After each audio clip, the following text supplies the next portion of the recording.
evening, and welcome to Beware of Spoilers. I am Adam. In what is probably the last theatrical movie of the year, the last one of 2022.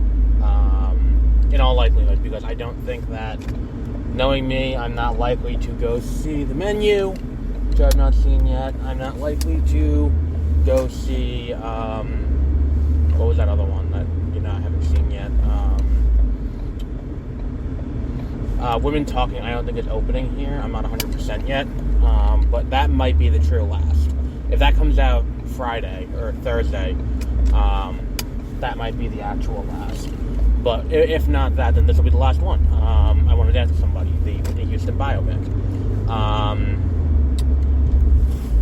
And I'm going to lay into this movie, and I know that it may come off that I really didn't like it, but the movie did have a lot of enjoyable moments, and I feel like that's the case with a lot of music biopics, where it's like there are moments that work, and there are cool moments, and it is worth watching. There are a few things that I have problems with.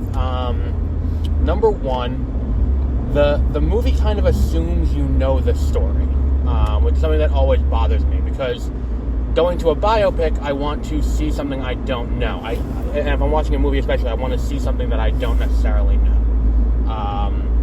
Problem is, if I don't know the story and I'm going into it to learn this, you're missing the point after a certain point in the movie.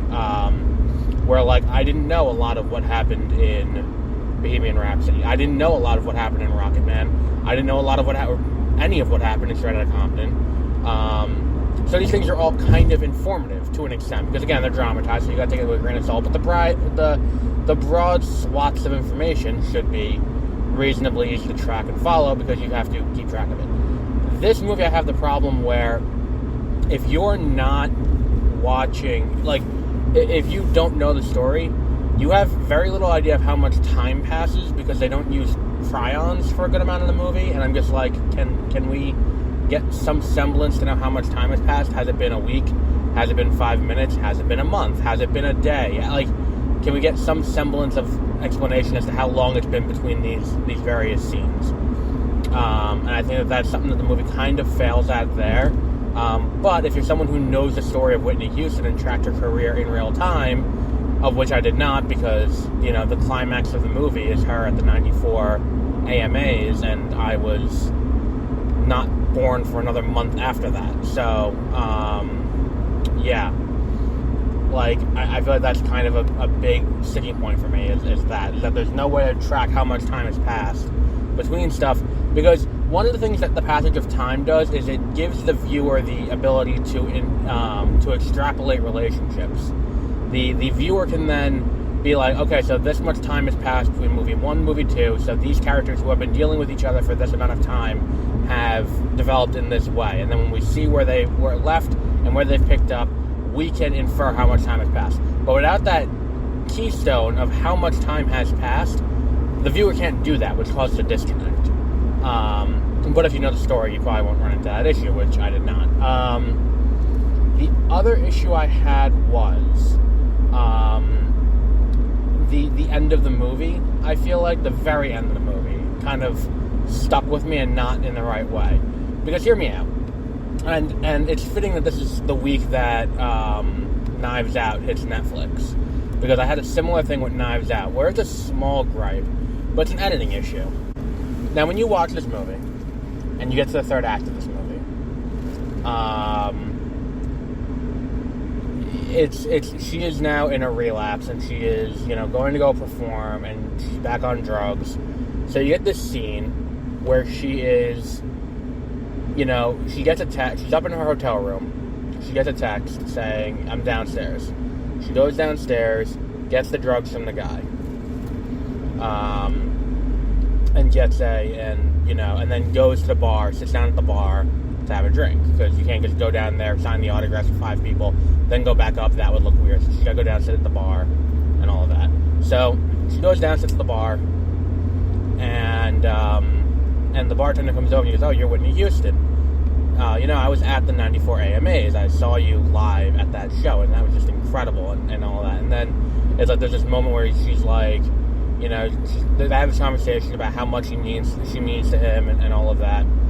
And, then she goes to leaves the pen behind that the guy was giving her drugs through. Then stops for a minute, consciously makes the decision to go back for it, and then goes back and gets the pen and goes back upstairs. And then we get the scene of her in the bathroom laying out the drugs, and then it does a fade to black, a soft fade out to black, and it hangs on the black for a long point, to the point where I'm like, oh, the movie's over. They're going to do the text on the screen where it's like Whitney Houston died on this day, of drowning in her bathtub as a result of a drug overdose. But I see this, and I'm like, then it cuts to her doing the show at the 94 AMAs. And here's the thing, I'm watching this, I'm like, there's very clearly like 3 different cuts of this ending of this movie, because it's like there are 2 other times you could have put this scene in this sequence of events and have it come out working. And I think that the reason why they ended on this is so that way we get to see her at her peak right before we get the "and then she died" text. But if that's the case, I would have cut the scene in the bathroom when she's drawing the bath and rolling up the $100 bill and getting the drugs ready. I would have cut that entirely, because if you cut that and you just go out on this happy note, we, the audience, know she overdoses, and we, the audience, know that the pen has the drugs, and that's what she's going down there to do. We know this is the end of her story. We don't need it to be laid out in this way, this explicitly in that ending. We can do without that. And I think that if they laid in the AMA thing a little bit cleaner without that, it would have made the ending flow just a little bit better. There was also there was one other issue that I had, and that is the show don't tell. And for those of you who don't know what show don't tell is, it's this theory when you're making a movie that the filmmaker should show the audience important information, character development, plot points, things like that. Don't tell them.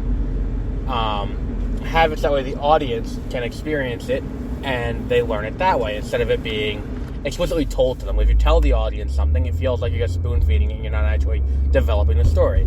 And this movie has a very distinct show-don't-tell problem, in so much as it is constantly just telling you things without properly explaining it. And I think a lot of that comes down to this movie very closely adheres to the standard structure of a screenplay in a way that Elvis did not. And I'm only using Elvis as an example because Elvis came out earlier this year and kind of had a similar story that ends with a musician, at the top of their game who had their money stolen from them. There's a lot of similarities between the 2 stories. And the way that Elvis does it is just a little bit cleaner, where it lays in the bad into the story a little bit cleaner, to the point where when we get to the 3rd act of Elvis and he has the drug problem and he has the money problems and everything that's going on in the 3rd act, and we end up with him in this golden shackle, so to say, we understand what got him there, and we understand everything, his entire story up until that point. Because this is more strictly adhering to it, where we don't start getting any real inkling of negativity happening until the midpoint, and it's actually a little after the midpoint. A lot of things need to be exposited to the audience. So, like, there's a scene where Bobby Brown comes in after she goes through rehab and goes, "Yeah, the drugs were there before I got there." And she says that to him, and he goes, "Yeah, I wish the media would know that." And I'm just like, I wish the audience knew that, because that's the thing. You didn't lay where the drugs came from at anyone's feet. You laid the perception that it was Bobby Brown who brought them in, but you didn't lay it clearly at his feet or anything like that. And I think the other thing is, too, it's like, again, not a huge Whitney Houston follower. I'm familiar with her music, but I'm not familiar with the story. But part of the thing is, the movie kind of touches on this, that there's this idea that she doesn't have the ability to be herself around anyone. and that's what causes the drug use. That's not really exposited in a clean way. Like, we don't get her putting on different masks for different people. It's all kind of the same persona. And I think a lot of this comes from the fact that there are so many characters in this movie, and all of them need to have their relationship with Whitney somewhat fleshed out, that none of them really get the chance to go deep into that relationship, and we don't get a chance to see how they really differ from each other, and how Whitney has to put on a different kind of persona around each person in front of the audience, and when she's just, behind closed doors. It's all kind of just similar. And I think that them having to explain that to the audience through dialogue, and clunky expository dialogue at that, is also a disservice to the story. And I think the biggest issue I have with this movie is not the movie's fault, and I'm just gonna put this out there. It's more of a problem I have with Sony. Why did you put this movie out the weekend after Avatar 2? And let me explain why. When we have a movie like this, a biopic about a musician, or a biopic about, or a movie about a musical group, or a movie about a record label, or anything like that, the big set pieces in a movie like this are always going to be giant musical numbers, and they're going to be very expensively performed. They're all going to be, very intricately, laid out, and intricately laid out not just from a physical, visual standpoint, but from a technical sound standpoint. Why the fuck did you put this out now and not in January? We have a little bit of breathing room, and you can put it out in Dolby. Because if you think back to recent movies like this, since the high-end sound system theaters have come about, like Dolby Cinema, like, Bohemian Rhapsody was billed as a you need to see this in theaters. Elvis was billed as a you need to see this in theaters because of how they constructed the sound and how much that's a part of the experience. You don't get that same thing with this movie because the movie's not out in IMAX or in Dolby Cinema or in Prime or in RPX or whatever format you want to say it is, because you put it out the week after Avatar 2. And I don't want to play this card, but is it because it's Whitney Houston? And you're like, I can tell you right now, you would not have done this. Like, Warner Brothers would not have dumped out Elvis the week after a major release that was not going to give up the Dolby Cinema screenings. Like, they just weren't going to do that. Disney wouldn't have done that to Bohemian Rhapsody. And it's kind of this thing where it's like, well, why did you... Well, I mean, Disney didn't do Bohemian Rhapsody. I think it was Fox or Searchlight at the time, but now, if it came out now, it'd be Disney. But they wouldn't do that.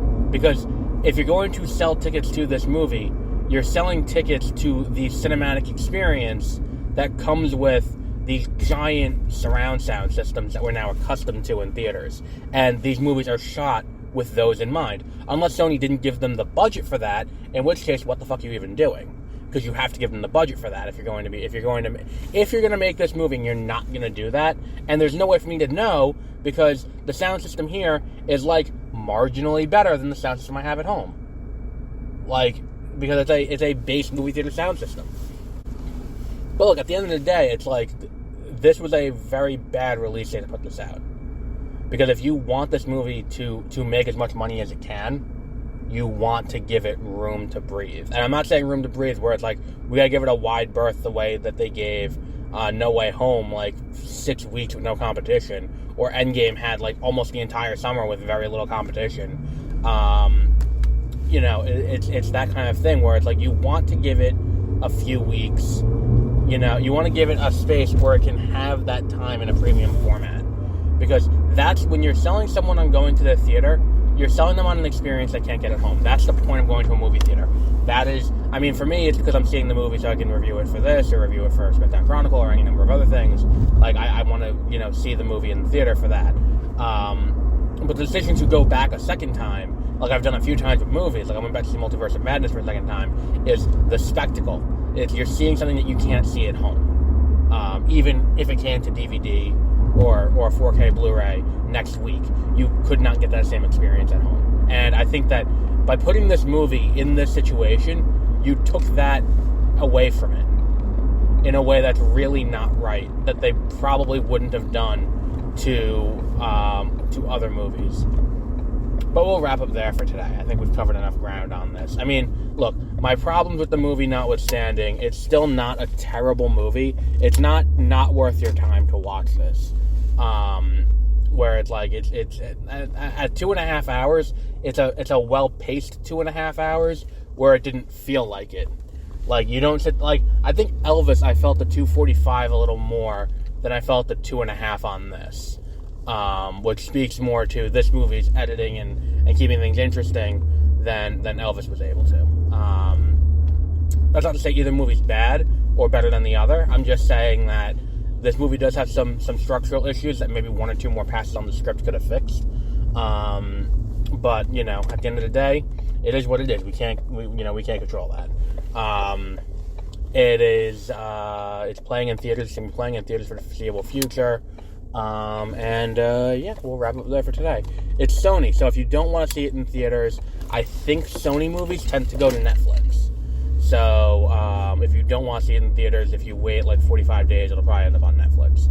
So, we'll wrap up there for today. Like I said, this is our last theatrical movie of the year, unless Women Talking opens this weekend. If not, if Women Talking does not open, this will be the last theatrical. The last movie of the year will be White Noise. The latest Noah Baumbach picture with Greta Gerwig and Don Cheadle. And it will also be the, what's it called? And we also have, Willow. I'm going to do 2 episodes of Willow this week, so I'm going to catch back up with Willow, because I'm going to watch the one that I missed. And then on top of that, we also have, what's it called? We also have, there's another movie. Fuck, what's it called? National Treasure. But until then, have a great rest of your week.